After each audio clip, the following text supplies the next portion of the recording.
کا تذکرہ کرنا چاہ رہا ہوں، وہ انبیاء جنہیں اللہ تعالیٰ نے اپنا پیغام دے کر اس دنیا کے اندر بھیجا۔ جب سے دنیا بنی ہے اور آج تک ایک مختصر سا خاکہ آپ کے ذہن و دماغ میں بٹھانا چاہ رہا ہوں اور میں رکھنا چاہ رہا ہوں، تاکہ آپ کے دماغ میں آپ کی تاریخ مکمل طریقے سے، اسلام کی مکمل ابتدا سے لے کر اور آج تک، اور مسلمانوں کے آغاز سے لے کر انتہا تک، اور آج تک اور قیامت تک انشاءاللہ تعالی یہ ایک تھوڑی سی جھلک تاریخی طور پر آپ کے دماغ میں بٹھانا چاہ رہا ہوں۔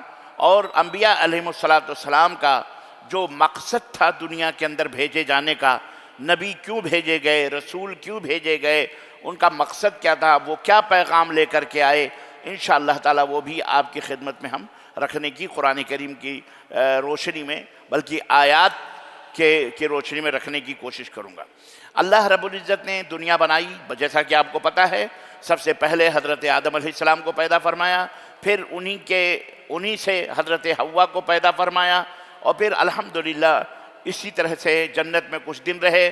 آپ نے یہ بھی سنا، پڑھا قرآن میں کہ اللہ نے جنت سے نکال کر کے انہیں دنیا کے اندر بھیجا، اور دنیا میں پہلے ہی سے ساری چیزیں موجود تھیں۔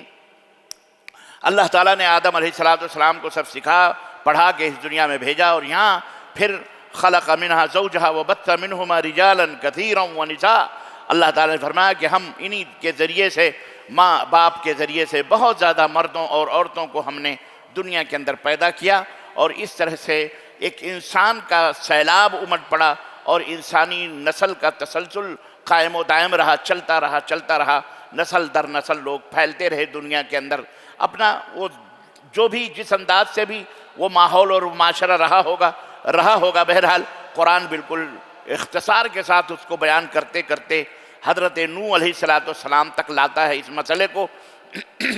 اور حضرت نوح علیہ السلام کے زمانے میں اسی قرآن کے اندر یہ بتایا گیا کہ حضرت نوح اور آدم کے زمانے میں جتنے بھی لوگ تھے وہ سارے کے سارے اسلام کی دولت سے مالا مال تھے، مسلمان تھے، کوئی مشرک نہیں تھا، کوئی کافر نہیں تھا۔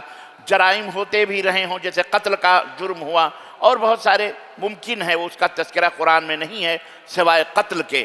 بہرحال حضرت نوح علیہ السلام کے زمانے میں شیطان ابلیس جو ہے وہ کچھ لوگوں کو گمراہ کرنے میں کامیاب ہو گیا۔ 300 برس لگے اسے، 3 نسلن بعد نسل، 3 پیڑھی لگی، 3 نسل لگے اسے بندوں کو گمراہ کرنے میں۔ کیسے گمراہ کیا اس نے؟ حضرت عبداللہ ابن عباس رضی اللہ تعالیٰ عنہ اس حدیث کے راوی ہیں۔ حضرت عبداللہ ابن عباس رضی اللہ تعالیٰ عنہ نے فرمایا کہ قوم نوح کے اندر کچھ نیک اور صالح لوگ تھے، اچھے لوگ تھے، علماء تھے، لوگوں کو ہدایات دیتے تھے، رہنمائی کرتے تھے دین اسلام کی، اچھی باتیں بتاتے تھے۔ چنانچہ ایک دور آیا کہ ان کا دور ختم ہو گیا، علماء ختم ہو گئے، ان کی قبریں بنا دی گئیں۔ اب یہاں سے آپ اس بات کو حضرت عبداللہ ابن عباس نے صحیح بخاری کے اندر اس بات کو بیان فرمایا۔ صحیح امام بخاری نے اس حدیث کو نوٹ کیا اپنی صحیح بخاری کے اندر۔ فرماتے ہیں کہ پھر ابلیس انسانی شکل و صورت میں اس قوم کے لوگوں کے پاس آیا جہاں وہ قوم بسی ہوئی تھی، رہ رہی تھی، اور ان کے دلوں کے اندر ان کے اندر بیٹھ کر کے ان بزرگوں کا تذکرہ اس نے شروع کیا۔ آپ کے اندر وہ بزرگ، ہاں وہ بزرگ، وہ تقریباً ان کی تعداد 5 تھی، 5 بزرگان دین تھے وہ۔ سب کا ذکر اس نے بڑے اچھے انداز سے کرنا شروع کیا، اور اس نے کہا کہ یہ آپ کی قوم کے بڑے اچھے لوگ تھے، نیک لوگ تھے، صالح لوگ تھے، اللہ کے ولی تھے سارے کے سارے۔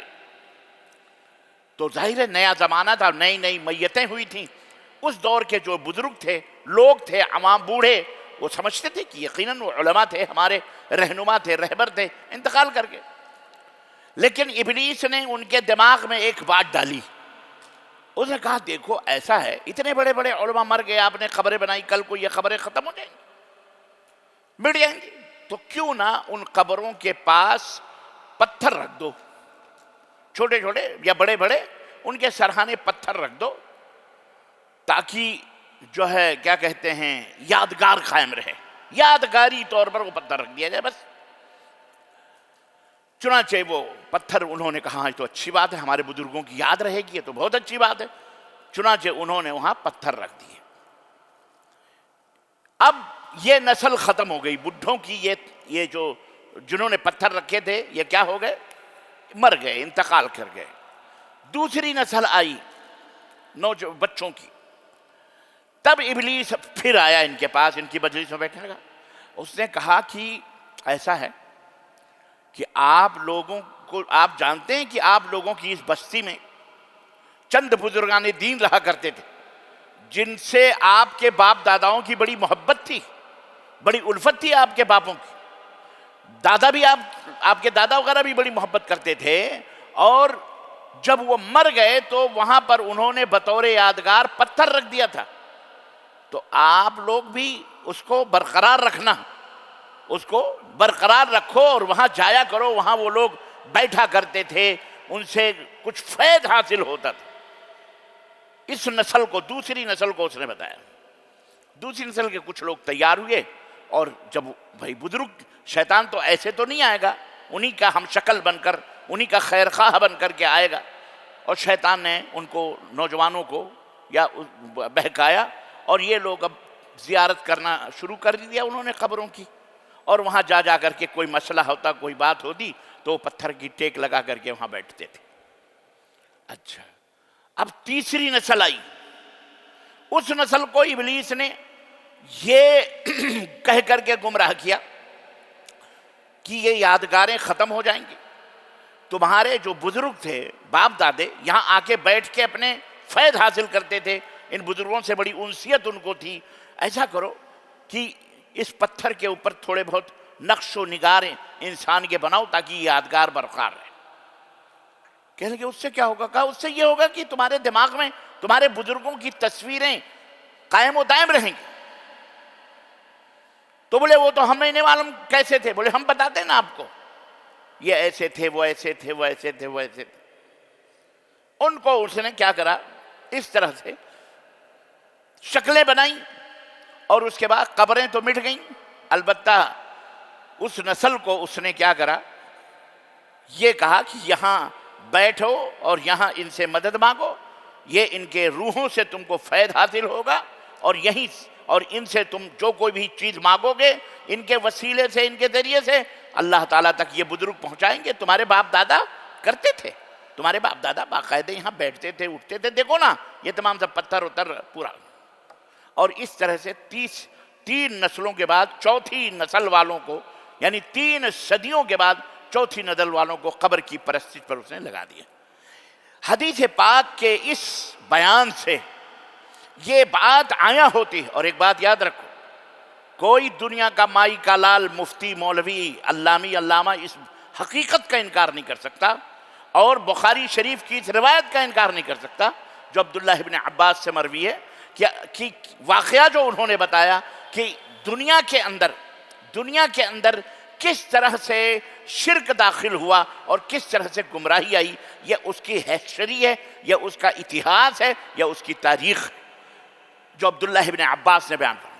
نمبر 1 سب سے بڑی بات جو سمجھنے کی ہے مسلمانوں، اس حدیث پاک سے اور اس واقعے سے یہ بات ہم کو معلوم ہوتی ہے کہ حضرت آدم علیہ السلام سے لے کر حضرت نوح علیہ السلام تک تقریباً 900 برس کا یا 900 برس کا کچھ تقریباً فاصلہ ہے۔ اتنے 100 برسوں میں دنیا کے اندر نہ کفر تھا اور نہ شرک تھا، دنیا کے اندر نہ کفر تھا نہ شرک تھا۔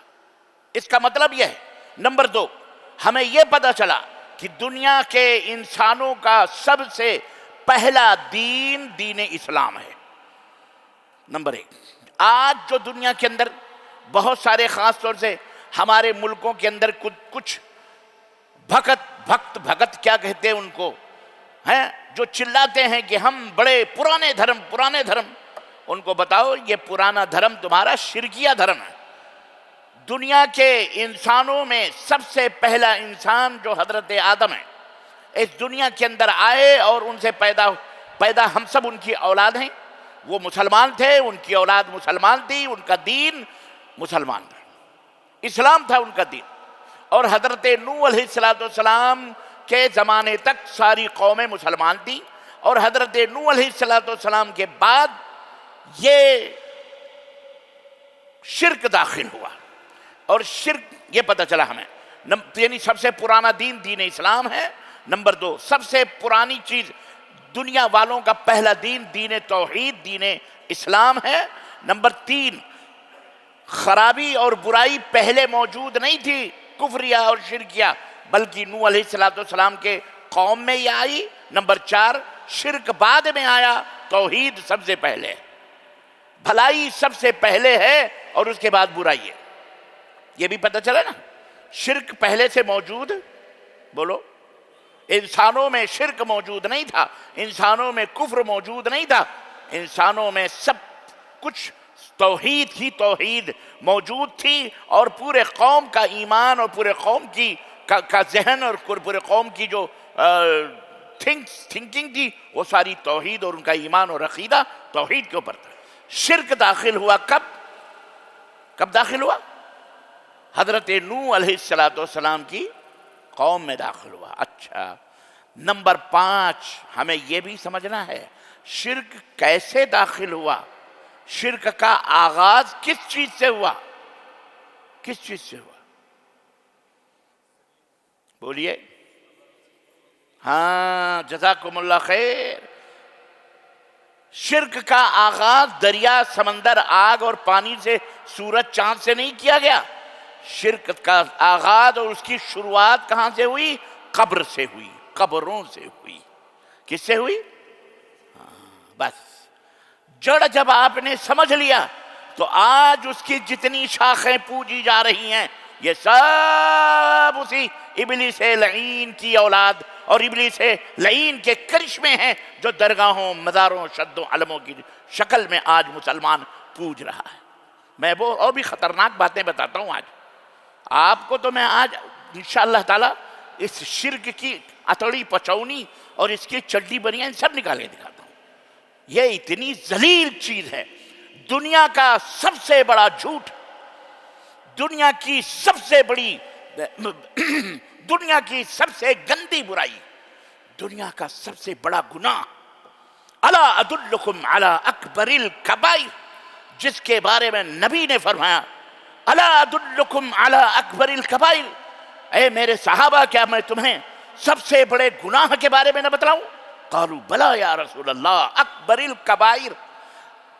ایک تو ہے ہی وہ بڑا، بڑوں میں سب سے بڑا، کبیر کی جمع کبائر، کبیرہ گناہ.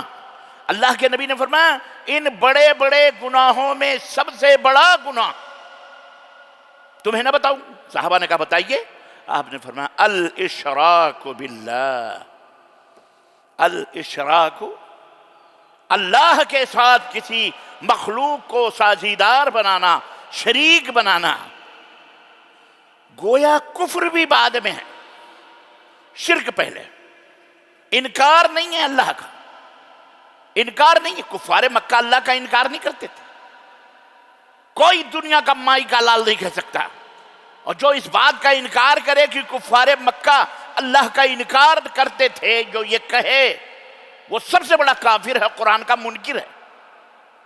جی جناب، کفار مکہ اللہ کا انکار نہیں کرتے تھے، وہ اللہ کو مانتے تھے، وہ اللہ کو زندہ تصور کرتے تھے، اللہ موجود ہے یہ بھی مانتے تھے، اللہ کی مدد بھی مانگتے تھے. وہ کبھی کبھی جب مصیبتوں میں پھنستے تھے دعوا اللہ مخلصین لہ الدین، سمندر کی لہروں نے جب انہیں کشتی میں گھمایا تو ان کے سارے حواس باختہ ہو گئے. اپنے بتوں کو انہوں نے دریا میں پھینکا اور کہا اے محمد کے رب صلی اللہ علیہ وسلم. اکرمہ، باپ کا نام بتاؤں گا تو آپ کے ہوش اڑ جائیں گے. باپ مارا گیا تھا. کہاں مارا گیا تھا؟ کفار کا سردار. کہاں مارا گیا تھا؟ بدر میں. کس نے مارا تھا؟ معاذ اور معوذ نے. اور کس نے گردن کاٹی تھی؟ حضرت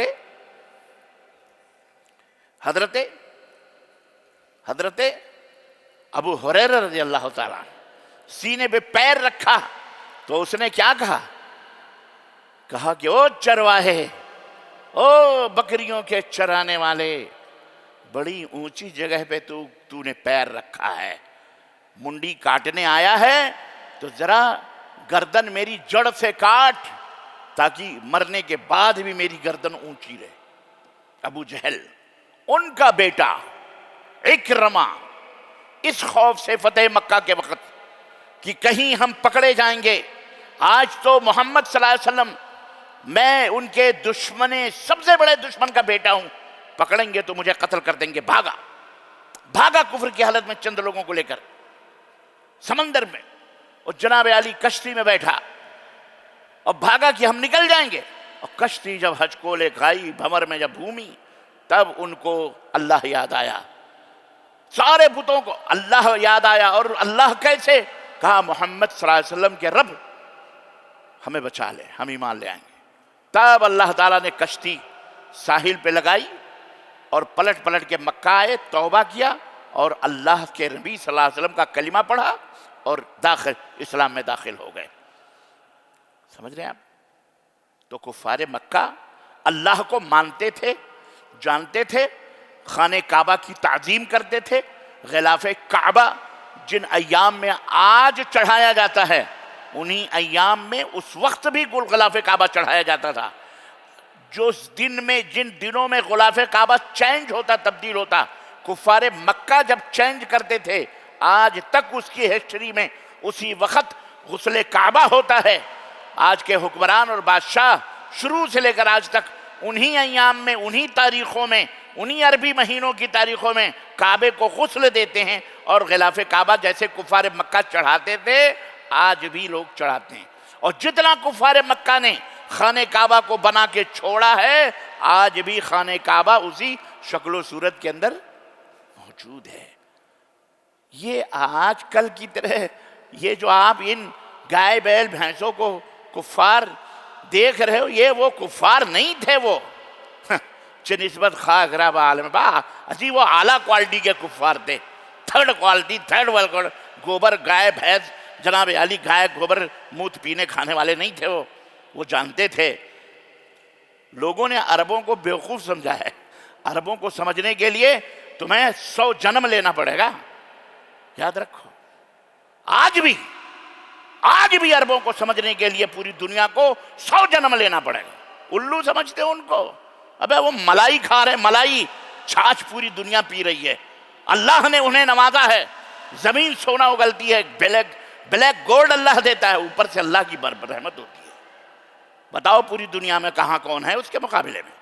یہ اللہ کا فضل اور اس کا احسان ہے کہ آج اللہ نے انہیں طاقتور بنایا ہے، تو ہم بھی ذرا تھوڑا سا سر اونچا کر کے چل رہے ہیں، ورنہ ہمیں تو آج دیکھ رہے ہو یہ دل فلانے دل استعمال کر کے دلی ہو، آگرہ ہو، پوری یو پی میں کاٹنے پیٹنے کا پورا حشر قائم ہے، معلوم ہے نا آپ؟ جدھر دیکھو وہی مسلمانوں کو ملے، کٹوے، داڑھی، ٹوپی، قتل کرو، خون بہاؤ، جو دیکھو حکومت کا ہے، گورنمنٹ کا ہے، پرشاسن کا ہے، پولیس کا ہے، جس کی لاٹھی اس کی بھینس۔ پھر بھی عرب خاموش بیٹھے ہوئے، 4 لاکھ پتہ نہیں کتنے کروڑ ہندوؤں کو اپنے ملک میں رکھ کر عزت و احترام سے وہ جی رہے ہیں، کھا رہے ہیں، ملک کے اندر پیسے بھیج رہے ہیں۔ ریال سے کوئی دشمنی نہیں ہے، ریال سے کوئی ریال نہیں ہے، ہم غریبوں فقیروں سے دشمنی ہے۔ سمجھ میں بات آ رہی ہے؟ بہرحال اوپر والا سب دیکھ رہا ہے انشاءاللہ۔ اگر ہم صحیح ہوں گے تو انشاءاللہ وہ ہماری مدد کرے گا انشاءاللہ۔ ہم گندے ہیں تو اس گندگی کو تو ہم خود اپنے گھر میں گندگی کو پسند نہیں کرتے، جائے کہ اللہ جو طیب و طاہر، پاک و صاف، وہ کیسے گندگی کو پسند کرے گا؟ ایسے گندے لوگوں کو مٹا دینا چاہیے، ختم کر دیں۔ اللہ تو جیسا کہ ہم نے کل بتایا کہ اگر دنیا اللہ کے نبی صلی اللہ علیہ وسلم، اللہ تعالیٰ کی نظر میں پرے کا مچھر کے پر کے برابر بھی اس دنیا کی اہمیت ہوتی، کوئی وقعت ہوتی، کوئی مقام اور رتبہ ہوتا، اللہ کسی کافر کو ایک گھونٹ پانی بھی پینے کے لیے نہیں دیتا۔ لیکن اللہ کو اس دنیا کی کوئی تم نے سمجھا ہوا ہے کہ یہ بس دنیا ہی سب کچھ ہے۔ مومن کی نظر میں دنیا سب کچھ نہیں ہوتی۔ اللہ کی نظر میں جب دنیا ایک گھونٹ پانی، ایک مچھر کے پر کے برابر بھی نہیں ہے، تو مومن کی نظر میں بھی یہ دنیا کسی کوئی حیثیت نہیں ہونی چاہیے۔ یہ دنیا کی کوئی حیثیت، اللہ اکبر۔ عزیزان گرامی قدر، کیا شخصیت یاد آئی ہے دنیا کے تعلق سے؟ بڑی بھاری بات انہوں نے کہا جب دنیا کو میں چاہتا تھا تو دنیا مجھ سے دور بھاگتی تھی، اور جب میں دنیا کو لات مارنے لگا تو دنیا میرے پیروں میں آ کر کے سمٹ رہی ہے، چمٹ رہی ہے۔ کون سی شخصیت تھی؟ شخصیت تھی جسے اسلام کے اندر 5واں خلیفہ راشد کے نام سے یاد کیا جاتا ہے۔ بنو امیہ کے خاندان کا وہ شہزادہ جو اپنی جوانی کی عمر میں دمشق کی سرزمین پر خلافت بنو امیہ کا خلیفہ بنا، نام تھا عمر بن عبد العزیز رحمت اللہ تعالی علیہ۔ کیا نام تھا؟ عمر بن عبد العزیز کا نام سنا آپ نے؟ پیکر عدل و انصاف، تواضع اور انکساری کا وہ بہترین نوجوان، خوبصورت نوجوان کہ ملک شام کی اتنا حسین نوجوان کہ جب گلیوں میں نکلتا تھا تو لڑکیاں اس کے چال کی نقل کرتی تھی۔ وہ شہزادہ، لڑکیاں ان کے چال کی، ادا کی نقالی کرتی تھی کہ عمر بن عبد العزیز کی چال بڑی خوبصورت ہے، چلنے کی جو ادا ہے بڑی خوبصورت ہے۔ اس زمانے میں جس گلی سے عمر بن عبد العزیز گزر جاتے تھے وہ گلی مہکتی تھی گھنٹوں، لوگ سمجھ جاتے تھے کہ اس گلی سے عمر بن عبد العزیز کا گزر ہوا ہے۔ اس زمانے میں کئی ہزار گھوڑے ان کے استبل میں عربی نسل کے موجود تھے۔ اس زمانے میں جو خلیفہ نہیں بنائے گئے، ابھی خلیفہ نہیں بنائے گئے، اس زمانے میں ان کا حال یہ تھا کہ ان کے کپڑے پیرس سے دھل کے آتے تھے۔ کہاں سے؟ بولو مسلمان، یہ ہے مسلمان۔ جی جناب، اس کے کپڑے کہاں سے دھل کے آتے تھے؟ ان کے پیرس اور لندن سے دھل کے آتے تھے۔ ماشاءاللہ، یہ شہزادہ بنو امیہ کا خلیفہ بنائے گئے۔ اور کون تھے یہ پتہ ہے؟ حضرت عمر فاروق اعظم رضی اللہ تعالیٰ عنہ کے پوتے۔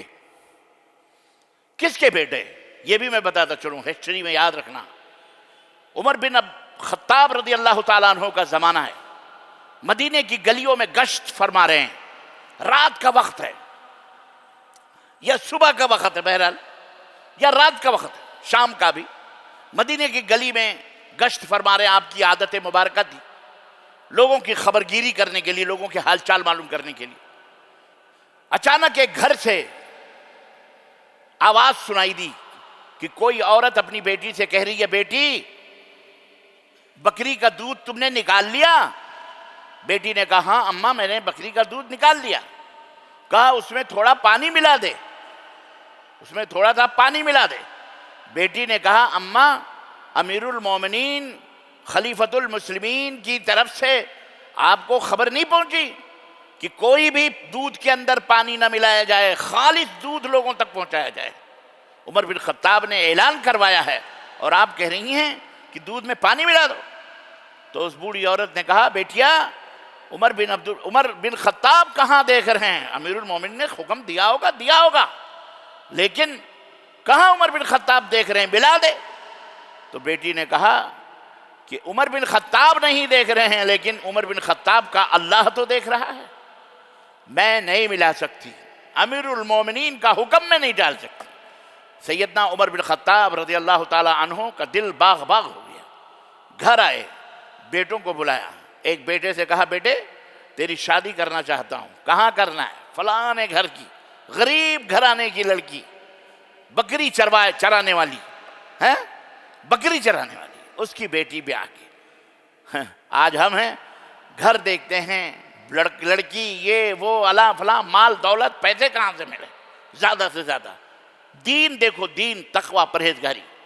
حضرت عمر بن خطاب رضی اللہ تعالیٰ عنہ نے اپنے بیٹے سے اس کی شادی کی، بیٹا پیدا ہوا، بیٹے کا بیٹا پیدا ہوا، پوتا حضرت عمر، ان کا نام بھی عمر رکھا گیا، اس کا نام ہے عمر بن عبدالعزیز۔ کیا نام ہے ان کا؟ عمر بن عبدالعزیز، نیک تینت، باپ اور ماں کی اولاد۔ ظاہر ہے ایسے بیجوں سے، ایسے درختوں سے اچھے ہی پھل آتے ہیں، برے اور گندے پھل گندے بیجوں سے اور گندے پیڑوں سے آتے ہیں۔ اس لیے بیوی کا بھی انتخاب بہت سوچ سمجھ کے کیا کرو۔ کوئی زٹیل، جاہل، گنوار، بدقماش اور بدتینت لوگوں کے یہاں اپنی بیٹیوں کی شادی نہ کرو، نہ ان سے اپنی بیٹیاں لاؤ۔ کیوں؟ اس لیے کہ وہ بے نمازی، فاسق و فاجر، بدعتی، ان کی اولاد بھی کتنی بھی دھلو گے ویسے کی ویسی رہے گی، اللہ کہ تھوڑی بہت اصلاح ہو جائے، اچھی ہوگی تو ٹھیک ہے، نہیں تو وہی گندی ذہنیت دماغوں کے اندر رہے گی۔ بہت سوچ سمجھ کر اپنی بیویوں کو ڈھونڈو، اپنے آل اولاد کے لیے، آل اولاد کی ماں کے لیے، اور اپنے بچوں کی بھی بیویوں کے لیے اچھی بیٹیوں کو تلاش کرو جو دیندار ہوں، جن کے بارے میں نبی کریم صلی اللہ علیہ وسلم فرما فَاظْفَرْ بِذَاتِ الدِّین، حسن، جمال، مال، دولت، حسب، نسب اپنی جگہ، دینداری اپنی جگہ۔ تو اللہ سے عمر بن خطاب رضی اللہ عنہ شادی، وہ تھے عمر بن عبدالعزیز۔ جب خلیفہ بنائے گئے، عزیزان گرامی، جب خلیفہ بنائے گئے، وہ اس وقت کتنے دولت تھی، کتنا مال تھا ان کے پاس، ساری دولت اور سارے مال اور سارے گھوڑے انہوں نے اٹھا کر کے سب بیت المال کے لیے وقف کر دیا۔ وقف، خلاص۔ وقف جانتے ہو وقف کس کو کہتے ہیں؟ اللہ نے آپ کو نوازا ہے، 1 سے 10 پلاٹ ہیں آپ کی بہت زیادہ پراپرٹی ہے، 2، 4، 10، 50، 60 ایکڑ زمینیں ہیں آپ کے پاس، 4، 5، 10 ایکڑ زمینیں، بگہے زمینیں آپ کے پاس، ایک پورا باغ کا باغ ہے آپ کے پاس، جانوروں کے جانور، بھینسیں ہیں، بکریاں ہیں۔ اللہ کی راہ میں آپ وقف کریں۔ آج یہ مسلمان وقف کے مسئلے کو بھول گئے۔ اللہ نے سورہ 4 پارے میں فرمایا لن تنالوا البر حتی تنفقوا مما تحبون، تم کبھی بھی اللہ کی رضا اور خوشنودی مکمل طریقے سے، نیکی نہیں پا سکتے جب تک کہ اپنی محبوب سے محبوب ترین چیز اللہ کی راہ میں وقف نہ کرو۔ طلحہ بن عبید اللہ رضی اللہ تعالیٰ عنہ، مدینہ کا سب سے خوبصورت باغ مسجد نبوی کے دروازے کے پاس انہی کا تھا۔ جب یہ آیت کریمہ نازل ہوئی، آئے اللہ کے نبی کے پاس اور نے کہا اللہ کے نبی، یہ باغ، اللہ کے نبی اس میں روزانہ جا کے ٹھنڈا پانی پیتے تھے، کھجور کھاتے تھے، بیٹھتے تھے، آپ کو خوشی ہوتی تھی۔ کہا یہ باغ اب یہ آیت کریمہ میں چونکہ اللہ نے فرمایا ہے تو میں اپنی محبوب ترین چیز اللہ کے لیے میں وقف کرنا چاہتا ہوں۔ اللہ کے نبی صلی اللہ علیہ وسلم نے کہا تمہارے بال بچے ہیں، پورے کا پورا مت وقف کرو، تھوڑا سا وقف کرو۔ کہا آدھا، کہا نہیں اور بھی کم کر لو۔ کہا چلو ایک حصہ اپنے لیے رکھتے ہیں۔ کہا نہیں، آدھے کا 2 حصہ اپنے پاس رکھو، ایک حصہ اللہ کی راہ میں وقف کرو۔ تو ایک حصہ انہوں نے اللہ کی راہ میں وقف کیا۔ تو وقف بہت بڑی پراپرٹی ہے، بہت بڑی جائیداد ہے۔ یہ اور بات ہے، آج ہندوستان میں ہمارے بزرگوں نے بہت اوقاف ہیں، بہت وقف کیے، مال و دولت، اتنے اوقاف ہیں مہاراشٹرا کے اندر اور آندھرا اور تلنگانہ، اور اگر مہاراشٹرا، اگر ان اوقاف کو ملا لیا جائے کرناٹکا کے بھی، تو جو بیان کرنے والے بیان کرتے ہیں اس کا پورا اوقاف کا پورا مطلب مائنس پلس کر کے اور گھٹا جوڑ تقسیم کر کے جو نتیجہ نکالتے ہیں، اللہ کی قسم بتلاتے ہیں، کہتے ہیں اتنی جائیداد ہے یہاں ہمارے مسلمان بھائیوں کی وقف کی کہ اگر صحیح ڈھنگ سے اس کی آمدنی ملے اور اسے مسلمانوں پر تقسیم کر دیا جائے تو کوئی بھی مسلمان بھکاری نہیں رہے گا، 1-1 کروڑ سب کے کھاتے میں پیسے آئیں گے۔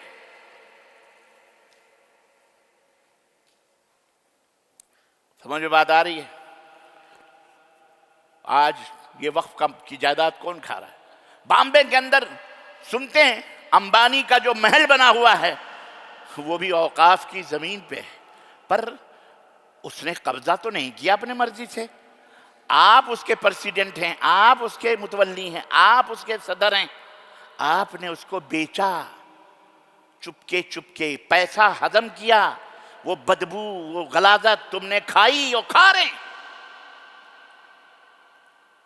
ٹوپیاں پہن کر، داڑھیاں بڑھا کر، سب کچھ کر کے ماتھے پہ گھٹا، اوقاف کی پراپرٹیز نگلی جا رہی ہے، قبضہ کیے ہوئے ہیں۔ بڑے بڑے لیڈر ہیں، بڑے بڑے پارلیمنٹین ہیں، اوقاف کی زمینوں پر ان کے باغات ہیں، ان کے گھر ہیں، ان کے مکانات ہیں، ان کی دکانیں، مسجد جس کو جو ملا اوقاف کے نام پر، دکانوں کے اوپر جا کے دلی کے اندر دیکھیے چاروں طرف 2-2 روپے، 5-5 روپے، جہاں 5-5 لاکھ آنے چاہیے کرائے، وہاں 200-200، 500-500، 2 روپے مہینے کرائے دے رہے ہیں۔ کون؟ مسلمان دے رہا ہے۔ کون دے رہا ہے؟ اور اوقاف کے لیے ہم کو تم کو کہا جاتا ہے روڈ پہ نکلو، اور ابا حضور گاڑیوں میں، اے سیوں میں بیٹھے ہوئے ہیں، اوقاف کا مال کھائے، ان کو گولی نہ لگے، ان کی آل اولاد انگلینڈ میں پڑھے، امریکہ میں پڑھے اوقاف کے پیسوں سے، اور ہم اپنے بچوں کے لیے 2-2 لاکھ 4-4 لاکھ کی سیٹ تلاش کریں، 1-1 کروڑ 2-2 کروڑ ڈاکٹر بنانے کے لیے۔ غور کرو، ایک گھپلے نہیں ہیں ہم کہتے ہیں ہمیں مارا جا رہا ہے، ہمیں کاٹا جا رہا ہے، دلی کے اندر خون کی ندیاں بہائی جائیں گی، آر ایس ایس چلا رہی ہے، اس کے پٹھے چلا رہے ہیں، بجرنگ دل، پھلانے دل، ڈھکانے دل، دنیا کے دل وہاں جمع ہو چکے ہیں، کئی ہزار لاکھوں کروڑ۔ آج جمعیت علماء گئی ہے وہاں سفارش لے کر کے، جو پولیس کمشنر یا جو سب سے بڑا دلی کا پولیس آفیسر، اسے میمورنڈم پیش کیا ہے کہ ایسا ایسا مسلمانوں کے ساتھ یہ ہو رہا وہ ہو رہا۔ ہم اپنے اعمال پہ تو غور کریں اعلیٰ حضرت، ہم اس لائق ہیں کہ ہمیں کاٹ دیا جائے، ہم اس لائق ہیں کہ ہمیں پیٹ دیا جائے، ہمیں ذلیل کیا جائے، ہمیں پھینک دیا جائے مار کاٹ کے، ہم اس لائق نہیں ہیں دنیا میں زندہ رہیں۔ ہمارے اوپر اگر یہ ٹیوب لائٹ نہ چلے، یہ فین نہ چلے ہمارے حکم کے مطابق، اس بٹن کے دبانے کے بعد ہم فین کو رکھیں گے یہاں پہ، اس کی ورحالنگ کریں گے، درست ہوگا تو ٹھیک ہے، نہیں درست ہوگا تو نکال کے پھینک کے نیا فین لائیں گے، نیا پنکھا لائیں گے۔ بولو لائیں گے کہ نہیں لائیں گے؟ تو ہمیں کون سے سرخاب کے پر لگیں؟ کلمہ پڑھنے سے خلاص، اللہ کے محبوب بندے بن گئے، اللہ کے دین کو ہم ٹھکرا رہے ہیں، اللہ کی توحید کا مذاق ہم اڑا رہے ہیں، تکبر ہمارے اندر ہے، جھوٹ ہمارے اندر ہے، چوری ہمارے اندر ہے، زناکاری ہمارے اندر ہے، شراب ہمارے اندر ہے۔ ہم مسلمان دنیا کے نقشے کے اوپر سب سے بدترین ہیں، ہمارا دین جتنا اچھا اور جتنا خوبصورت ترین ہے، ہم بھارت کے لوگ، بھارت کے اندر ہم اپنی بات کر رہے ہیں، اتنے ہی چور، اتنے بدماش، اتنے بے ایمان ہیں، لوگوں کا قرضہ لے کے ہم قرضہ نہیں دیتے، لوگوں کا مال لے کر ہم مال نہیں دیتے، دبا کے بیٹھے ہوئے ہیں، حرام خوری ہمارے اندر ہے، فضول خرچی ہمارے اندر ہے۔ جناب علی بے رحمی کے ساتھ جو دولت مند ہے وہ دولت خرچ کرتے ہیں، مسجدوں کے نام پر لوگ اپنی بلڈنگیں بناتے ہیں، داڑھیاں اتنی بڑی بڑی، نماز کے گھٹے ہیں۔ اب بتاؤ تم جینے کے لائق ہو مردود ہو یا تمہیں ختم کر دیا جائے؟ بات کرتے ہیں ہم مسلمان ہیں، شرم آتی ہے ہمیں کہتے ہوئے مسلمان، کس کی بات کریں؟ ہم عالم ہیں، ہم مدرسے سے فارغ ہیں، سب سے بڑے بدماش اور چور ہم ہی ہیں۔ 10 روپے میں ہمارا ایمان بکتا ہے اور ہم سمجھتے ہیں بہت بڑے، ہمیں فلانا، کٹ جاؤ گے، مر جاؤ گے، اللہ کی قسم تمہیں کوئی بچانے کے لیے آئے گا، واللہ تمہیں کوئی بچانے کے لیے نہیں آئے گا۔ جا کے دیکھیے سوشل میڈیا کے اوپر دماغ خراب ہو جاتا ہے، دنیا کہاں جا رہی ہے؟ یہ کتے بننے پر شوق فخر کیے ہوئے ہیں، کہاں آپ چھوڑیں گے؟ اس لیے ہمیں اپنی اصلاح کی ضرورت ہے، ہم اللہ کے ہو جائیں گے، اللہ ہمارا ہو جائے گا انشاءاللہ تعالی۔ ہمیں اپنے اندر تبدیلی پیدا کرنے کی ضرورت ہے۔ کس نے کہا تھا تم کو کافروں کے دیوار سے دیوار ملا کے گھر بنانے کی؟ نہیں، پوش علاقے میں رہیں گے۔ کہاں رہیں گے؟ پوش، اذان کی آواز بھی نہ آئے، اذان کی آواز آئے سنائی دے ہمارے ابا بڑے کمزور ہیں، مریض ہیں، تمہیں لاؤڈ اسپیکر سے چڑھ تو انہیں تو بدرجہ اولا چڑھ ہوگی پیارے۔ ہاں،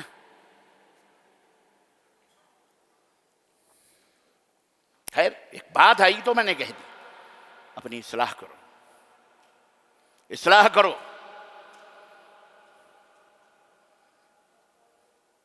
واللہ آنکھ جو کچھ دیکھتی ہے وہ زبان سے نہیں بیان کیا جا سکتا۔ جو حال ہمارا ہے جناب علی ہے، جو حال ہمارا ہے، ہمیں چوری کرنے کا موقع نہیں مل رہا ہے تو ہم بڑے متقی بنے ہوئے ہیں۔ سعودی عرب میں 5 وقت کی نماز پڑھ لینا اور چوری نہ کرنا، زنا نہ کرنا یہ کوئی بہت بڑا تقوی نہیں ہے. کیوں معلوم ہے؟ کہ وہاں ڈنڈا ہے، وہاں کیا ہے؟ ہاں پتہ ہے پکڑے جائیں گے، ٹھوکے جائیں گے، ہاتھ بھی کٹیں گے، گردن بھی کٹے گی. وہاں ڈنڈے کی حکومت ہے، بادشاہت ہے. جس بادشاہت کو بھارتی غلام ابن الغلام ابن الغلام ابن الغلام، غلام در غلام در غلام، بڑا چڑ ہوتی ہے بہت سارے ان غلاموں کو جو بھارتی مسلمان ہیں. ملوکیت چل رہی، بادشاہت اسلام میں نہیں ہے. اے بے غیرت بے شرم آدمی، تیری حکومت ہے کیا اسلام میں؟ اس کو تانا دیتے ہیں اور یہاں جوتے کھا رہے ہیں. ہمت نہیں ہے مسلمانوں کے مدد کرنے کی، ہمت نہیں ہے. مسجدوں میں بیٹھ کر کیا بتائیں ہم؟ عزیزان گرامی، اسلام جو حقیقی ہے اس کو سمجھنے کی ضرورت ہے. جو اللہ کے رسول صلی اللہ علیہ وسلم کو دیا ہے، نبی کی جو سیرت ہے اس کو پڑھنے کی ضرورت ہے. اللہ تعالی ہم سب کو ہدایت عطا فرمائے. اللہ ہم سب کے اوپر رحم فرمائے. ابھی رمضان گزرا نہیں ہے، ماہ رمضان. طاق راتوں میں آ کر کے پورا روڈ جام ہو جاتا ہے. شارٹ کٹ میں جنت لینا چاہتے ہو؟ اللہ کے نبی کی سنتوں پر عمل کرتے ہوئے تمہیں شرم آتی ہے؟ 10 رات اللہ کے نبی جاگتے تھے، جگاتے تھے، عبادت کرتے تھے، اور آپ صرف طاق راتوں میں آپ طاق رہے ہیں، جھانک رہے ہیں. غیر طاق راتوں میں کوئی نظر نہیں آتا ہے. کل کی طاق رات گزری ہے، ایک رات گزری ہے، طاق نہیں ہے. آدھی مسجد تھی. یہ ابھی سے حال یہ ہے. یہ بیچارہ ماہ رمضان جاتے جاتے تھوکتے ہوئے جائے گا، لعنت بھیجتے ہوئے ہمارے اوپر جائے گا. کون سے دین کی بات ہم کر رہے ہیں؟ کون سے اسلام کی، کون سے اس کی بات کر رہے ہیں؟ ہم جب تک سدھریں گے نہیں، ہمارے بازوؤں میں پاور نہیں آئے گا، طاقت نہیں آئے گی. فیس اگر خراب ہو تو کبھی گورنمنٹ آف انڈیا تمہیں اس کے اندر کرنٹ دینے کے لیے تیار. پہلے میٹر لگاؤ، صحیح وائر لگاؤ، پھر ہم کنیکشن دیں گے. ایسے ہی صحیح ایمان کرو گے تو اللہ سے کنیکشن جڑے گا، ورنہ ہی قبر پوج کے سڑ جاؤ گے، مر جاؤ گے. ایک چادر نہیں 1000 چادر چڑھاؤ گے. گلاب کے پھول نہیں، سونے چاندی کے سب چڑھاؤ گے. کوئی تمہیں بچا سکتا؟ یہ تو سب سے بڑا شرک یہی ہے. تو پھر کہاں سے دولت آئی؟ خیر، عمر بن عبدالعزیز رحمۃ اللہ علیہ نے وقف کی بات چل رہی تھی. ڈکار نہیں لے رہے ہیں جنہوں نے نگلا ہوا ہے. میں ایسے منسٹروں کو بھی جانتا ہوں بنگلور کے اندر، مسلم ہیں، مر گئے، زندہ بھی ہیں.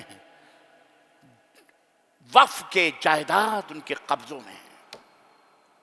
باپ دادے بھانجے لکڑ پورے خاندان بٹے ہوئے کھا رہے. جی آپ لوگوں کو بھی پتا ہوگا، لیکن آپ کہو گے تو یہ گردن ناپ لی جائے گی. مسلمان ہی ناپے گا، مسلمان ہی تمہیں مار ڈالے گا، ختم کر دے گا. یہ مسلمان ہیں جنہیں دیکھ کے شرما یہود. ہم یہودیوں پہ لعنت کر رہے ہیں. سب سے بڑے یہودی تو ہم ہیں، سب سے بڑے اسرائیلی تو ہم ہیں، سب سے بڑے نقش قدم پہ چلنے والے تو ہم ہیں.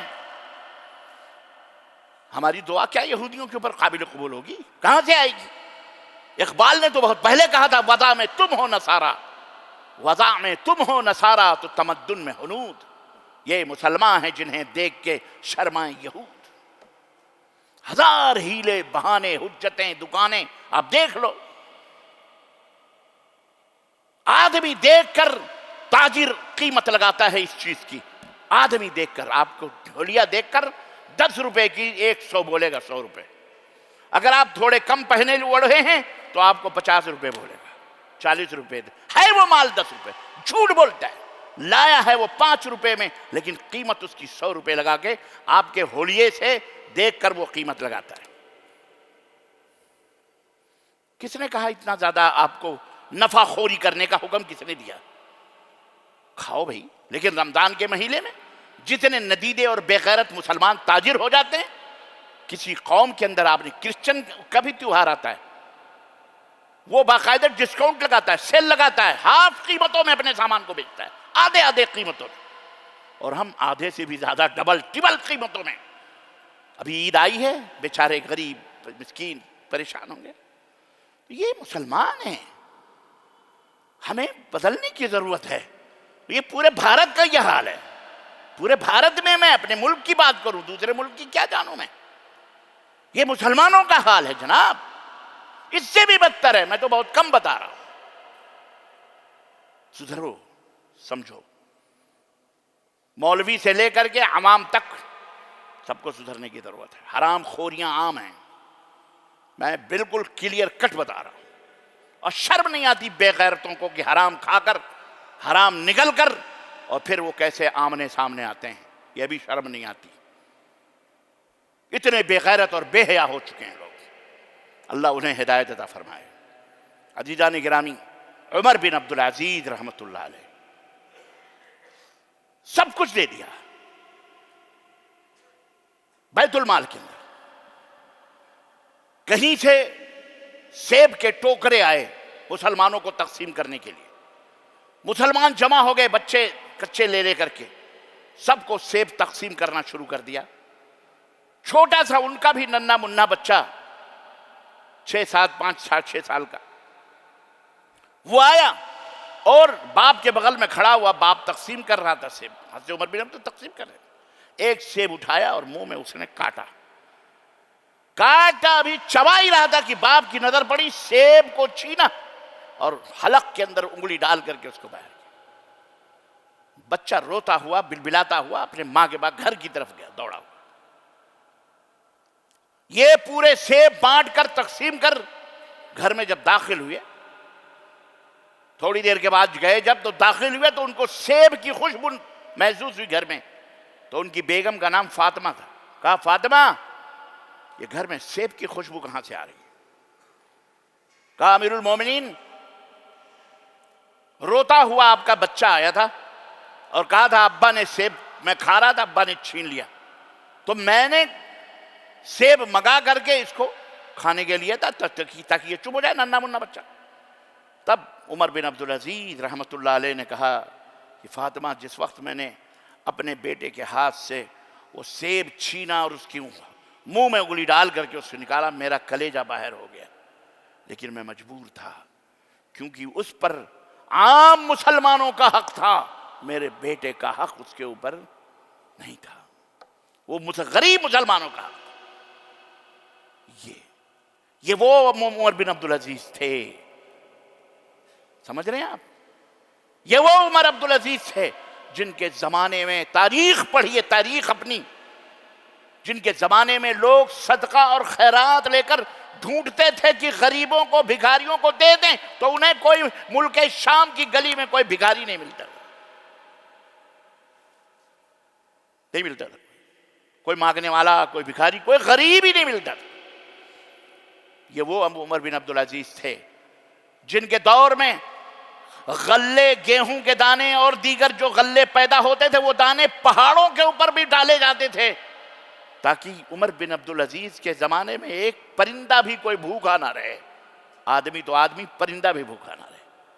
وَمَن يَتَّقِ اللَّهَ يَجْعَلْ لَهُ مَخْرَجًا وَيَرْزُقْهُ مِنْ حَيْثُ لَا يَحْتَسِبُ، جو اللہ سے ڈرتے ہیں اللہ انہیں ایسی روزیاں دیتا ہے کہ وہ سوچ بھی نہیں سکتے وہ روزی انہیں کہاں سے مل رہی ہے۔ عزیزان گرامی، یہ شخصیت تھی عمر بن عبدالعزیز رحمۃ اللہ علیہ کی۔ یہی نہیں، ایک بڑھیا مصر سے آئی شکایت لے کر کے، کسی نے پوچھا، اس نے گھر پوچھتے پوچھتے راستے میں ایک عورت مٹی گوندھ رہی تھی، اس سے پوچھا کہ عمر بن عبدالعزیز کا گھر کدھر ہے، کہاں ملیں گے؟ کہا جاؤ اس گلی میں، اسی طرف وہیں ہیں، وہیں ملیں گے۔ وہ عورت گئی وہاں پہ، بڑھیا دیکھا کہ ایک آدمی ہے وہ دیوار صحیح کر رہا ہے مٹی سے، پوچھا عمر بن عبدالعزیز کہاں ملیں گے؟ تو انہوں نے کہا کہ تم کو کیا کام ہے عمر بن عبدالعزیز؟ کہا مجھے ملنا ہے ان سے، میں مصر سے آئی ہوں۔ بولے کام کیا ہے؟ کہا کہ وہاں کا جو گورنر ہے عمر بن عبدالعزیز نے اس کو بٹھایا، میں غریب عورت ہوں، مجھے میری بات مانتا ہی نہیں، مجھے کوئی چیز نہیں دیتا کھانے پینے کے لیے، تو میں ان کے پاس شکایت لے کے آئی ہوں کہ میری بات سنی جائے۔ اتنے میں وہ عورت بھی مٹی اٹھا کر کے وہاں آئی اور انہوں نے کہا فاطمہ ایک قلم اور کاغذ لاؤ، قلم اور کاغذ دیا اور کہا یہ لے جا کر کے گورنر کو دے دینا۔ اس نے کہا میں عمر بن عبدالعزیز کے پاس آئی ہوں، تم کون ہو؟ مجھے عمر بن عبدالعزیز کے پاس لے کے چلو، تمہارے کاغذ پتر سے کیا ہوگا؟ وہ کہاں سننے والا ہے اس کا گورنر؟ تو اس عورت جو فاطمہ تھی حضرت عمر بن عبدالعزیز کی بیوی، وہ کہتی ہیں امیر المومنین تم نے پہچانا نہیں کون ہے؟ یہی امیر المومنین ہے۔ کہا یہ امیر المومنین اور تم؟ کہا میں ان کی بیوی ہوں۔ آپ سمجھ میں آ رہا ہے آپ کے کچھ؟ کئی ہزار کلو مربع میل کا امیر بادشاہ کیا کر رہا ہے؟ اپنا کام اپنے ہاتھ سے۔ کردار دیکھو، یہ ہے کردار۔ تب اللہ پروردگار آپ اوپر سے ہمارے لیے رزق اور آہار بھیجتا ہے۔ کہا جاؤ، اس بڑھیا نے کہا اب میں نہیں جانے والی۔ کہا کیوں؟ کہا جب اتنا بڑا امیر خلیفۃ المسلمین اس کا یہ حال ہے، میں اپنا جو کچھ بھی ہے الحمدللہ میں صبر کر لوں، میرے پاس کوئی شکایت نہیں ہے۔ یہ تھے عمر بن عبدالعزیز رحمۃ اللہ علیہ۔ سمجھ بات آئی؟ کیا سناؤں میں؟ عمر بن عبدالعزیز ایک دفعہ گھر میں، ہمیشہ عربوں کی عادت ہے رات کو بیٹھ کر دوست احباب آتے ہیں، خاص دوست، خاص جو لگوٹیا یار ہوتا ہے وہ خاص آتا ہے۔ ایک دوست تھا ان کا بڑا ہی لنگوٹیا یار تھا، وہ آتا تھا رات کو، وہ رات کو بیٹھ کر کے گفتگو بات چیت کرتے تھے۔ اس وقت ان کے اپنے گھر کا چراغ جلتا تھا، ان کے اپنے پارلیمنٹ یا ان کی مجلس کا چراغ بجھا دیا جاتا تھا، کیونکہ وہ چراغ بیت المال سے جلتا تھا۔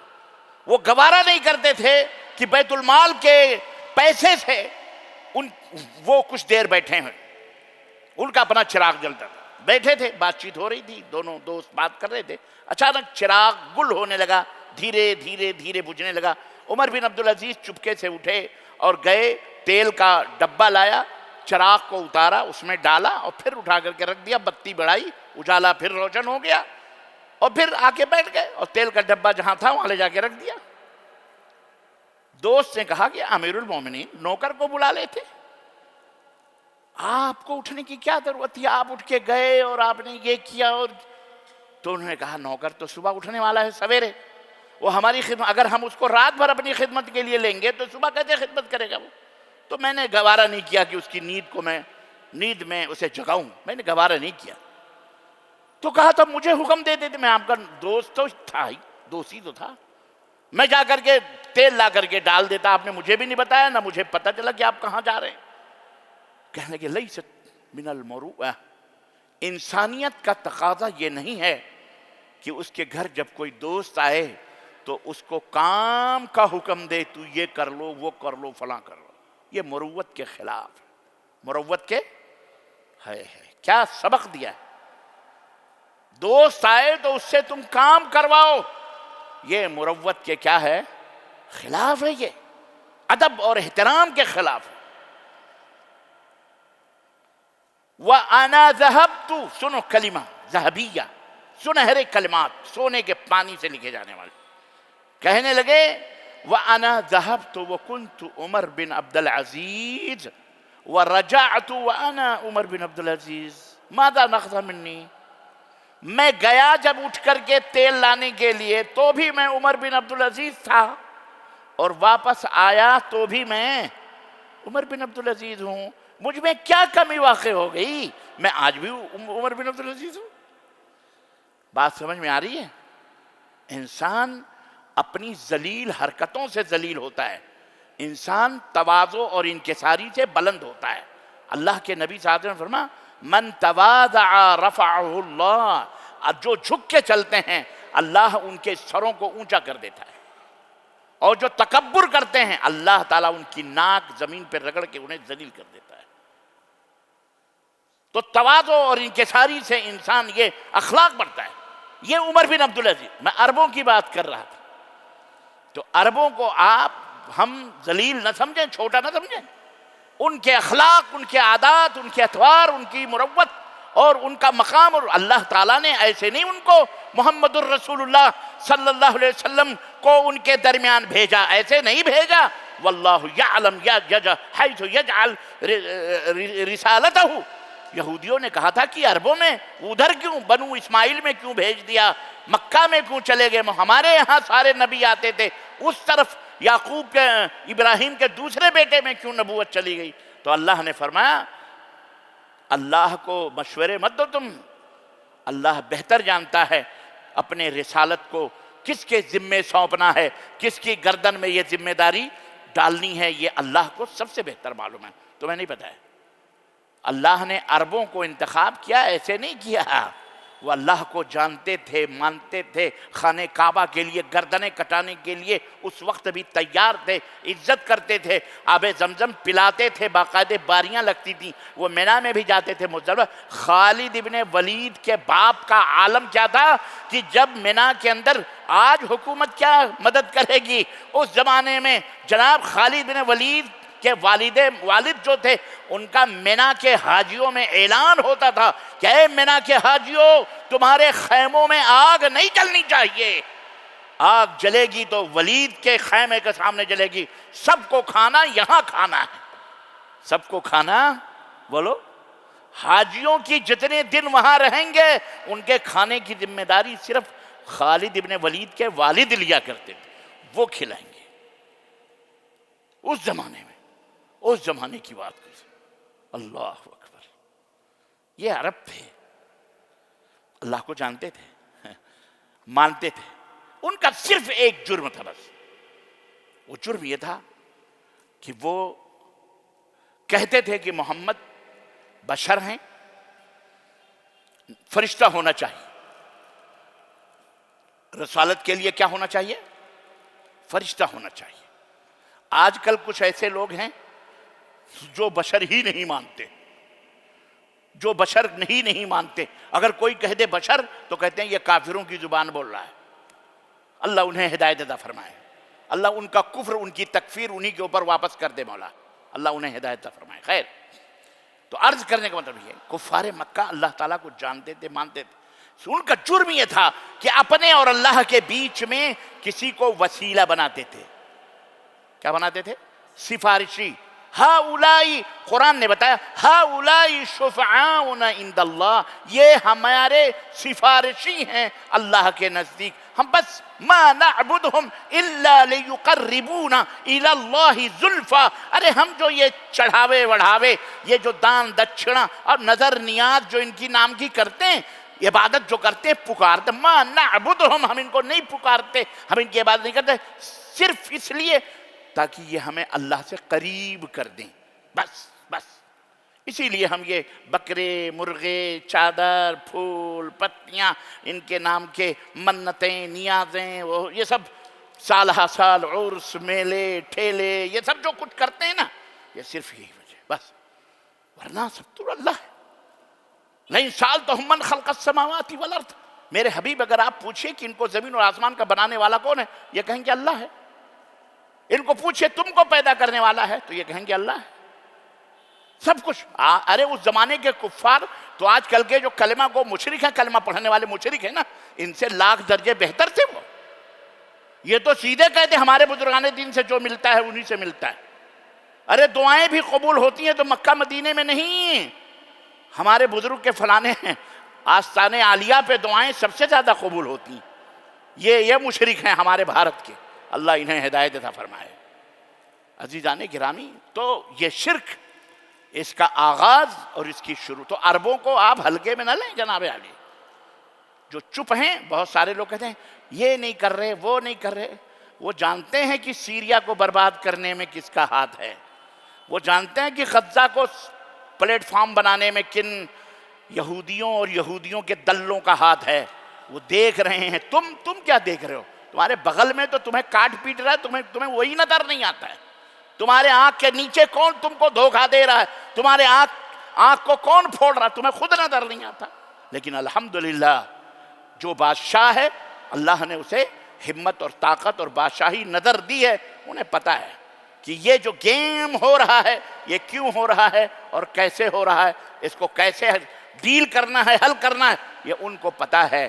تمہارے ہمارے جیسے زٹلڈی مسلمانوں کا یہ کام، جو یہ نہ جانے کہ وہ مر گیا وہ ہم کو کیا دے گا، اس سے بھیک مانگنا نہیں چھوڑ رہا ہے. یہ وہ چلا ہے ان کو درس دینے کے لیے. الحمدللہ وہ خالص اللہ کے بھروسے اللہ کی توحید پہ قائم و دائم ہے. اللہ کا شکر ہے. تو عزیزان گرامی، آپ کو شرک کی تاریخ کا پتہ ہو گیا. شرک کہاں سے پیدا ہوا؟ نوح علیہ السلام. اللہ نے نوح کو بھیجا، جاؤ ان کو سمجھاؤ. 3 صدیوں کے بعد شرک اس قوم میں داخل ہوا. کتنی قبریں تھیں؟ 5. کتنے اولیاء اللہ تھے؟ وہ اولیاء اللہ تھے، اس میں کوئی شک نہیں. وہ جھوٹ، وہ عبداللہ بن عباس نے فرمایا وہ بڑے نیک علماء تھے، صالحین تھے، اللہ کے نیک بندے تھے. ان کی قبریں تھیں. وہ کوئی شرابی کبابی آج کل کے بے حسب اور نسب جو درگاہ مزار بنے جن کے حسب نسب کا کچھ پتہ ہوتا نہیں ہے، بس سید لگا دیا، سید لگا دیا اور پیچھے شاہ لگا دیا. سید مرغے شاہ، سید طوطے شاہ، سید کھوتے شاہ، آگے سید اخیر میں شاہ. ہو گئے ولی اللہ. پڑھیے درود پاک. ہو گئے. یہ ہے حال. ہم سے چلے ہیں بات کرنے کچھ ٹوٹ پجیے پگڑی امامے باندھنے والے، ہمیں چلے ہیں چیلنج کرنے کے لیے. ہم نے کہا بیٹا نانی کے آگے ننیحال کا ذکر نہیں کرتے. ہم پہ ظاہر ہے تمہارا باطن. ہم پہ تم تو شاید پیروں کے ہاتھ چومنے کے لیے لائن لگاتے تھے. بندے ناچیز یہ گھٹنے چومتے تھے ہمارے. ہم وہ شہزادے تھے الحمدللہ. 1-2 انجینئر حج کے دنوں میں کچھ نالائقی کیا انہوں نے. میں نے کہا مجھے مجبور مت کرو زمانے جاہلیت پہ آنے کے لیے. جاہل بن جاؤں گا تو پھر تمہارے جیسے کو جوتے چٹاؤں گا. میں اس خانقاہ سے تعلق رکھنے والا بندہ ہوں. تمہارے جیسے انجینئر ڈاکٹر یہ گھٹنے چومتے تھے میرے. یہ اور بات ہے کہ آج اللہ نے ہدایت دی ہے تو ہم تمہیں ادب اور احترام سے بات کر رہے ہیں، ورنہ تم جیسے ذلیلوں کو ہم جانتے ہیں نا، جو مردے سڑے ہوئے گلے ہوئے ہڈیاں چومتے چاٹتے ہیں. وہ کون سی مسلمان اور کون سے انسانیت اور کون سے انسان؟ اولئک کالانعام بل ھم اضل. ارے وہ جانور ہیں، جانوروں سے بھی بدتر ہیں. اللہ نے فرمایا ان کو. اتنی بھی عقل نہیں تم کو سمجھ نہیں کس سے کیا ملنا، کس سے کیسے جڑنا، کس سے کیسے تمیزنا. آئے ہو تم ہم سے آنکھ لگانے کے لیے، بات کرنے کے لیے، جن کو ہم اپنے جوتے اٹھواتے تھے. جن سے ہم سے پوچھو. یہ بات آتی ہے کبھی کبھی تو غصہ آتا ہے. تو عزیزان گرامی، شرک یہ ہے. ان الشرک لظلم عظیم. سب سے بڑا گناہ شرک ہے. توحید کو اپناؤ، شرک سے دور رہو. حضرت نوح علیہ السلام کا بھی یہی پیغام تھا، یا حضرت نوح علیہ السلام کا یہی پیغام تھا. اللہ نے فرمایا وَلَقَدْ أَرْسَلْنَا رُوحًا، کیا ہے، إِلَىٰ قَوْمِهِ.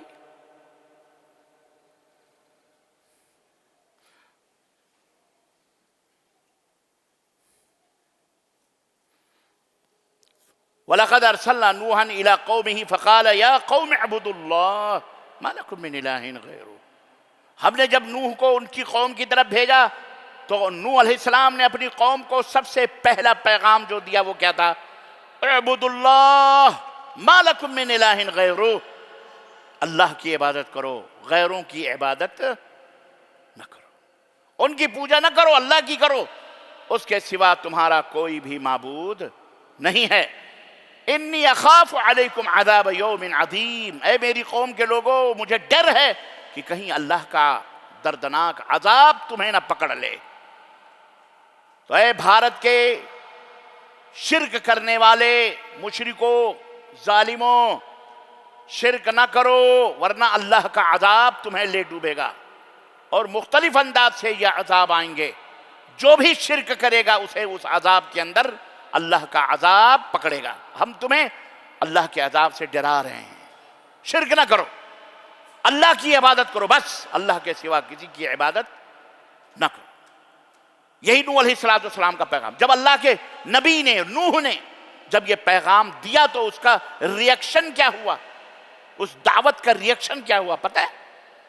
ہر دور میں ایک ہی ریئیکشن ہوتا ہے، مارو، پکڑو، قتل کر دو، خون کر دو، پولیس جیل میں قید میں کر دو، یہ کر دو، ہمارے باپ داداؤں کو گالیاں دیتا ہے، یہی ریئیکشن اس دور میں بھی ہوا۔ قال الملأ من قومی، ان کی قوم کے، نوح علیہ السلام کی قوم کے لوگوں نے کیا کہا اِنَّا لَنَرَاكَ فِي ضَلَالٍ مُبِينٍ، تم تو بڑے بدترین، کیا کہتے ہیں، سرداروں نے کہا تم تو اتنی بدترین کھلی ہوئی گمراہیوں میں ہو، باپ داداؤں کے دین کو چھٹلا رہو، بزرگان دین ہیں، وہ اولیاء اللہ ہیں، ان کی درگاہ ہے، ان کی قبریں ہیں، تم اس سے ہمیں منع کرنے کے لیے آئے ہو؟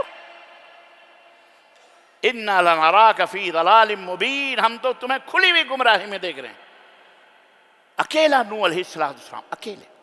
قالا، نوح کی بیوی بھی باغی تھی نا، گھر میں بیوی بھی نالائق تھی، وہ بھی باغی تھی، اللہ اکبر، بیٹا بھی باغی تھا، بیٹا بھی اللہ نوح کے بات کو ماننے والا، وہ بھی ڈوب گیا، کافر ہے نہیں۔ حضرت نوح نے کہا یا قوم، اے میری قوم کے لوگو، لیس بی ضلالہ، میں گمراہ نہیں ہوں، میں گمراہ، ولیکنی رسول من رب العالمین، تمہارے جو رب العالمین ہیں اللہ، ان کی طرف سے بھیجا گیا رسول ہوں۔ ابلغکم رسالات ربی، اپنے رب کی باتوں کو تم تک پہنچاتا ہوں۔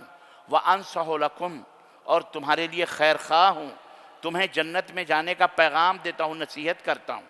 وَأَعْلَمُ مِنَ اللَّهِ مَا لَا تَعْلَمُونَ، اور اللہ نے مجھے جو علم دیا ہے میں وہ جانتا ہوں، تم اس بات کو نہیں جانتے۔ اللہ اکبر۔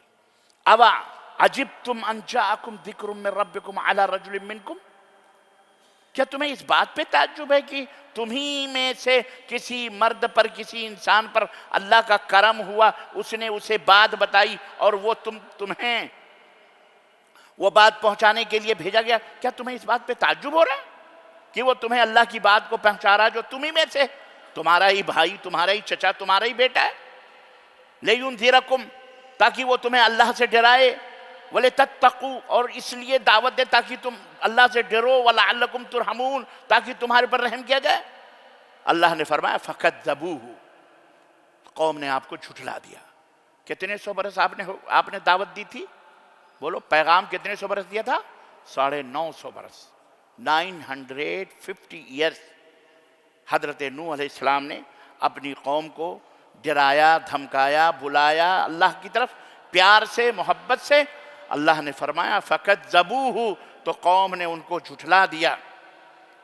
فَأَنْجَيْنَاهُ وَالَّذِينَ مَعَهُ فِي الْفُلْكِ، تو ہم نے کشتی بنوائی اور کہا اس میں اپنے کچھ جو تمہارے دوست احباب ہیں ان کو لے کر کے بیٹھ جاؤ، بس اب اللہ کا عذاب آنے والا ہے۔ حضرت نوح اپنے چند لوگوں کو لے کے بیٹھ گئے، اللہ کا عذاب آیا کشتی میں، اللہ اکبر، پانی سے پانی پوری دنیا بھری۔ اللہ نے فرمایا وَأَغْرَقْنَا الَّذِينَ كَذَّبُوا بِآيَاتِنَا إِنَّهُمْ كَانُوا قَوْمًا عَمِينَ، پھر ہم نے کیا کیا، انہیں اسی پانی کے اندر ہماری نشانیوں جنہوں نے جھٹلایا تھا ہم نے ان کو غرق کر دیا۔ وہ اندھے تھے، وہ انہم کانوا قوم، ایسے قوم تھے جو بالکل اندھے، گونگے، بہرے تھے، جو اللہ کی باتوں کو نہیں سنتے تھے، اندھے لوگ تھے۔ اللہ اکبر۔ میرے عزیزو، میرے دوستو، تو نوح علیہ السلام کی جو بعثت ہوئی جیسا کہ آپ کو معلوم ہے۔ اچھا ایک بات میں آپ کو بتاتا چلوں کہ یہ 5 لوگ جو تھے نا، ان کا نام کیا تھا؟ ود، سعاء، یغوث، یا غین واو تھا، غوث وہاں بھی ہیں، یغوث، ذرا غور سے سنیے گا۔ ہاں نہیں، 5 پنجتن پاک آج بھی ہیں، ہے نہیں؟ بولو ہیں کہ نہیں ہیں؟ یہ نوح علیہ السلام کے زمانے کی کڑی ہے، واللہ میں نہیں بول رہا ہوں، جھوٹ بولنے والے پر اللہ کی لعنت و قرآن ہے۔ 5 پنجے، پنجتن، یغوث، یعوق، ود، سعاء، یغوث، یعوق، نصر۔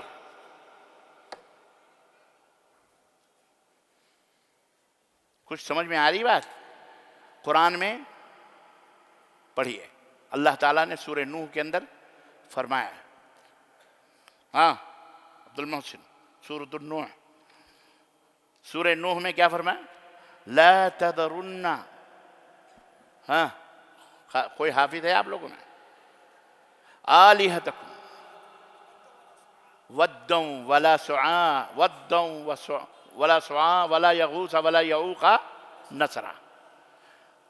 قوم نے جب نوح علیہ السلام نے کہا نا ان مزاروں، ان درگاہوں، ان قبروں کو مت پوجو، یہ شرک ہے، تو انہوں نے کیا کہا؟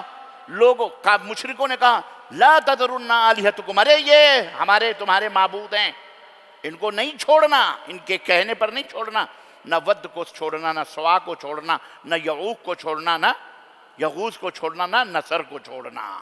یہ قرآن سورہ نوح کے اندر پڑھو، اس کی تفسیر سورہ نوح کے اندر جا کر تمام مسلمانوں پڑھو، میری بات مت مانو، اللہ کی تو مانو، اللہ کی مانو، تمہارے مولویوں کی اپنی کتابیں پڑھو انشاءاللہ، ترجمے پڑھو، بس ترجمے، مولویوں کے کالے کیے ہوئے آجو باجو کے حاشیے کے نام پر جو انہوں نے اپنی گمراہیاں لکھی ہیں اس کو نہیں پڑھو۔ اس میں 5 پنجتن لکھے ہوئے ہیں، 5۔ آج بھی ظالموں نے 5 پنجتن کے نام پر، وہ ولی تھے، وہ برے نہیں تھے، وہ نیک تھے، لیکن ان کی پوجا غلط طریقے سے بھی برے تھے، کیونکہ وہ ان کو مشکل کشا، حاجت روا سمجھتے۔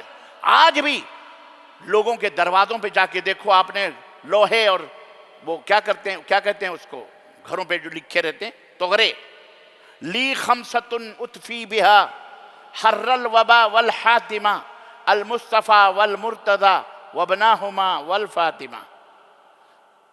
کہتے ہیں ہمارے 5 ہیں، 5 پنجتن پاک ہیں جن کے ذریعے سے ہم وبا، بلا کی جو گرمیاں ہیں، جو ان کی شرارتیں، اس سے ہم دفاع کرتے ہیں۔ وہ 5 پنجتن پاک کے ناموں سے ہم ان بلاؤں کو دور بھگاتے ہیں۔ وہ کون سے ہیں؟ المصطفیٰ محمد صلی اللہ علیہ وسلم، والمرتضی حضرت علی رضی اللہ تعالیٰ عنہ، وابناہما اور ان دونوں کے بیٹے حضرت حسن اور حضرت حسین، والفاطمہ اور فاطمۃ الزہرا رضی اللہ تعالیٰ۔ 5 پنجتن پاک ہیں، بولتے کہ نہیں بولتے؟ آپ دیکھو لکھا ہوا ہے ہر جگہ، آپ کو ملے گا۔ اچھا ایک اور میں آپ بتایا نا کہ میں بالکل آج میں اردو کی سردو، ہندی کی چندی کروں گا۔ شرک اتنا بڑا گناہ ہے۔ دیکھو ان جو 5 لوگ ہیں نا، 5 ود، سعاء، یعوق، نصر، اس میں ایک عورت ہے، نیک اور صالحہ عورت بھی ہے اس میں، نہیں سمجھ میں آتی؟ یعوق، ود، سعاء، یعوق، یغوث، نصر، اس میں ایک عورت ہے، 4 مرد ہیں۔ اور آج جو 5 ہیں پنجتن پاک، اس میں بھی 4 مرد ہیں اور ایک بولو عورت، مرد۔ اور ہمارے دیش میں جو ہندو لوگ ہیں وہ بھی 5 پنجتن پاک مانتے ہیں، اس میں بھی ایک عورت ہے۔ کون کون ہے بتا سکتے ہیں آپ؟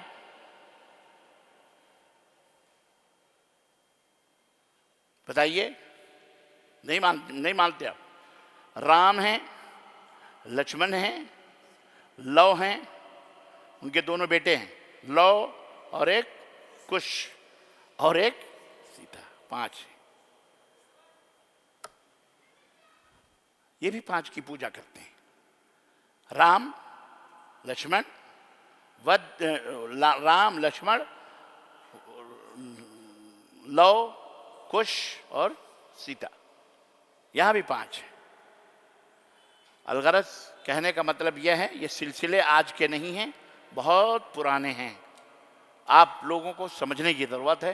جتنے بھی انبیاء، اس کے بعد اللہ تعالیٰ نے حضرت کیا کہتے ہیں نوح کے بعد ذکر فرمایا دوسرے نبیوں اور رسولوں کا کہ ان کو بھی ہم نے بھیجا، اور اس طرح سے اللہ تعالیٰ نے اور کس طرح سے ان کو اللہ نے غرق کیا، برباد کیا۔ قوم عاد کی طرف ان کے بھائی ہود کو بھیجا، انہوں نے بھی کہا یا قوم اعبدوا اللہ ما لکم من الہ غیر، وہ بھی یہی پیغام دے رہے ہیں، ایک اللہ کی عبادت کرو، اس کے سوا کوئی مشکل کشا اور حاجت روا نہیں ہے۔ افلا تتقون، تقوی کیوں نہیں اختیار کرتے؟ اس کے بعد دیگر نبیوں کا تقریباً بہت سارے نبیوں کا ذکر ہے۔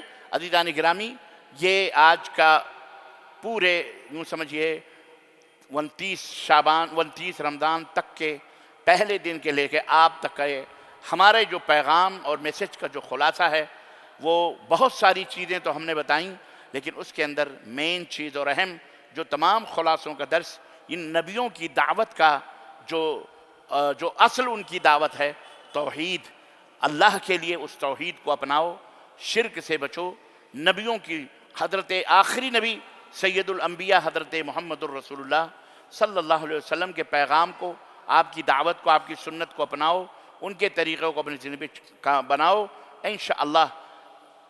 یا ایھا الذین آمنوا اتقوا اللہ وقولوا قولا سدیدا، اے وہ لوگو جو ایمان لائے ہو اللہ سے ڈرو اور اچھی بات کرو۔ قولا سدیدا یصلح لکم اعمالکم، اللہ تمہارے اعمال کو درست کر دے گا جب تم ڈرو گے اللہ سے، اللہ تمہارے اعمال کو درست کر دے گا۔ وَيَغْفِرْ لَكُمْ ذُنُوبَكُمْ، اللہ تمہارے گناہوں کو بھی معاف فرما دے گا۔ وَمَن يُطِعِ اللَّهَ وَرَسُولَهُ فَقَدْ فَازَ فَوْزًا عَظِيمًا، اور جو اللہ اور اس کے رسول کی اطاعت کریں گے اللہ انہیں بہت عظیم کامیابی سے ہمکنار کرے گا۔ تو یہ پیغام، یہ میسج اس بندے ناچیز کا، شاید کل ملاقات نہ ہو پائے، میں کہیں اور رہوں، لیکن بہرحال آج کی یہ ملاقات اور آپ حضرات کی یہ پورے 1 مہینے کی صحبت، اللہ تعالیٰ اس بیٹھنے کو، آپ کی حاضری کو، ہم سب کی حاضری کو اللہ قبولیت کا درجہ عطا فرمائے، اور اللہ عز و جل ہم سب کو صراط مستقیم پہ قائم و دائم رکھے، اور اللہ ہمارے ملک بھارت کو امن و سلامتی کا گہوارہ بنائے۔ اس ملک کے اندر اس کے امن و سلامتی کو ختم کرنے والے، مکر و فریب کرنے والے، سازشوں کے ذریعے اس کے امن و سلامتی کو بھنگ کرنے والے، اللہ تو ان سے نپٹ لے مولا، تو ان سے انتقام لے اور انہیں ہلاک و برباد فرما، اور ان کے پیروں کے نیچے زلزلے جاری فرما، آسمان سے قہر کی بجلیاں نازل فرما۔ اللہ ہمارے اوپر ظلم و ستم ڈھانے والوں کو تو اللہ اس دنیا سے نیست و نابود فرما دے مولا۔ اے اللہ انہیں حرف غلط کی طرح کائنات کے نقشے سے ختم کر دے مولا۔ اے اللہ ہمارے ملک کو ہمارے لیے امن و سلامتی کا گہوارہ بنا دے مولا، اور ہم سب کو آپس میں پیار اور محبت سے رہنے اور اپنے دین کے مطابق عمل کرنے کی توفیق عطا فرما۔ ہمارے علماء کی اصلاح فرما، ہمارے عوام کی اصلاح فرما، ہماری بہن بیٹیوں کی اصلاح فرما، ہماری بہو بیٹیوں کی اصلاح فرما، ہمارے بیوی بچوں کی اصلاح فرما۔